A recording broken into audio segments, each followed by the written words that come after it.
بسم اللہ الرحمن الرحیم۔ معزز ناظرین و سامعین، السلام علیکم ورحمۃ اللہ۔ علم صرف سبق نمبر 3 کی طرف چلتے ہیں۔ علم صرف کا موضوع لفظ ہیں۔ لفظ کی 2 اقسام ہیں، کلمہ بامانی لفظ، مہمل بے معنی لفظ۔ مہمل کے آگے کوئی قسم نہیں ہے۔ لفظ کلمہ کی 3 اقسام ہیں، اسم، فعل، حرف۔ الفاظ کی طرف آتے ہیں۔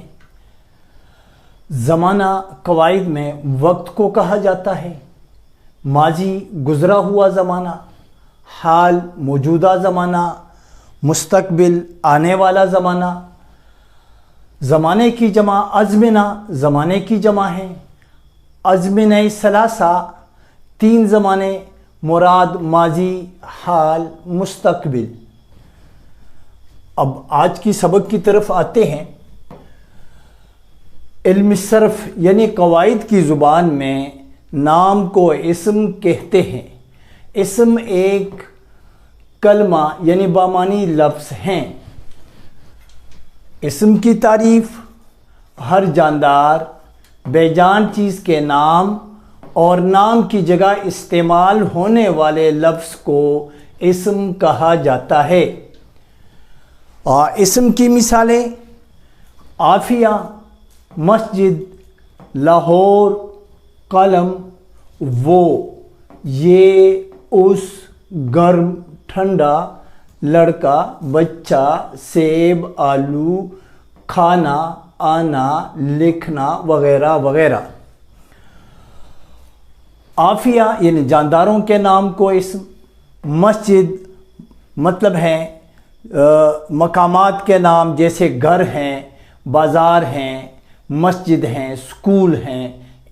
لاہور یعنی شہروں کے نام، ملکوں کے نام کو بھی اسم کہا جاتا ہے، جیسے ہمارے پاس لاہور، پاکستان، ہندوستان وغیرہ۔ قلم مطلب ہیں آلات کے نام، دوات، کتاب وغیرہ۔ اسی طرح وہ، یہ، اس مطلب ہیں نام کی جگہ استعمال ہونے والے الفاظ بھی اسم کہلاتے ہیں۔ گرم، ٹھنڈا، معلوم ہوا ہے کہ کیفیت کو بھی اسم کہا جاتا ہے۔ لڑکا، بچہ، سیب یعنی پھلوں کے نام، آلو سبزیوں کے نام، کھانا، آنا، لکھنا۔ آپ دیکھتے ہیں کہ ان میں کسی کام کے کرنے کا ذکر تو ہے، لیکن اس کا تعلق زمانے کے ساتھ نہیں ہے، لہٰذا یہ بھی اسم میں شمار ہوتے ہیں۔ اب ہم آتے ہیں فعل کی طرف۔ وہ لفظ یعنی بامانی لفظ کلمہ جس میں کسی کام کا کرنا پایا جائے، اس لفظ کو فعل کہتے ہیں۔ یہ بھی یہاں پہ مثلاً آیا یعنی گزشتہ زمانے میں آیا، فعل ماضی مطلق۔ فعل کا تعلق ہمیشہ کے لیے زمانے کے ساتھ یعنی ازمنہ ثلاثہ میں سے کسی ایک زمانے کے ساتھ ہوتا ہے۔ حرف اور اسم کا تعلق زمانے کے ساتھ نہیں ہوتا، فعل کا تعلق ہمیشہ کے لیے زمانے کے ساتھ ہوتا ہے۔ فعل کے بغیر کوئی جملہ نہیں بنتا۔ حرف کا کام فعل اور اسم کے درمیان ربط پیدا کرنا۔ اب ہم حرف کی طرف آتے ہیں۔ حرف کی تعریف یعنی وہ بامانی لفظ کلمہ جو اکیلے پورے معنی نہ دے بلکہ دوسرے الفاظ اسم یا فعل کے ساتھ مل کر معنی دے، ایسے لفظ کو حرف کہتے ہیں۔ حرف کی مثالیں کا، کے، کی، میں، تک، سے، پر وغیرہ وغیرہ۔ حرف کا کام یہ ہے کہ 2 اسموں یا اسم اور فعل کے درمیان رابطہ جوڑ پیدا کرنا ہے۔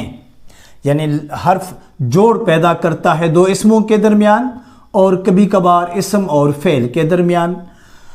حرف کی مثال یوں ہے، حرف زنجیر کی کڑی کی طرح اسم سے اسم اور اسم سے فعل کو جوڑتا ہے۔ مزید مثالوں کی طرف آتے ہیں۔ اسامہ اور عمر اسکول جاتے ہیں۔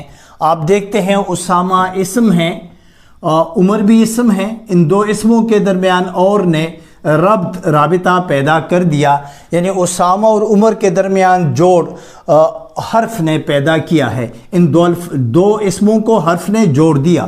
نیچے ہم مثال نمبر 2 کی طرف آتے ہیں۔ عافیہ کرسی پر بیٹھ گئی، کرسی اسم ہے اور بیٹھ گئی فعل، ان دو اسم اور فعل کے درمیان پر نے ربط پیدا کر دیا، یعنی اس کا کام یہ ہے، حرف کا کام اسم اور فعل کے درمیان ربط، اسم اور اسم کے درمیان ربط۔ اب ہم آتے ہیں ازمنہ ثلاثہ۔ اسم کا تعلق زمانے کے ساتھ نہیں ہوتا، یعنی ازمنہ ثلاثہ میں سے ماضی، حال، مستقبل کسی زمانے کے ساتھ نہیں ہوتا، حرف کا تعلق بھی زمانے کے ساتھ نہیں ہوتا اور فعل کا تعلق زمانے کے ساتھ ہوتا ہے۔ اسم کے لفظی معنی ہے نام، حرف وہ لفظ جو اکیلے پورے معنی نہ دے بلکہ دوسرے الفاظ کے ساتھ مل کر معنی دے۔ فعل کے معنی ہے کام، لیکن وہ کام جس کا تعلق زمانے کے ساتھ ہو۔ انشاءاللہ پھر آئندہ سبق میں درس میں ہم اسم کی اقسام بلحاظ بناوٹ، یعنی آپ دیکھتے ہیں کہ اس میں جامد، اس میں مصدر، اس میں مشتق کو ہم تفصیلاً پیش کریں گے۔ آخر میں پھر آپ سے عرض کروں گا کہ براہ کرم معزز دوستوں، ناظرین و سامعین، اردو زبان کی خدمت میں ہمارا ساتھ دے۔ یہ اردو چینل آپ سبسکرائب بھی کریں، لائک بھی کریں اور پھول کی خوشبو کی طرح جگہ جگہ اسے شیئر بھی کریں۔ والسلام، آپ کا بھائی عبدالحق۔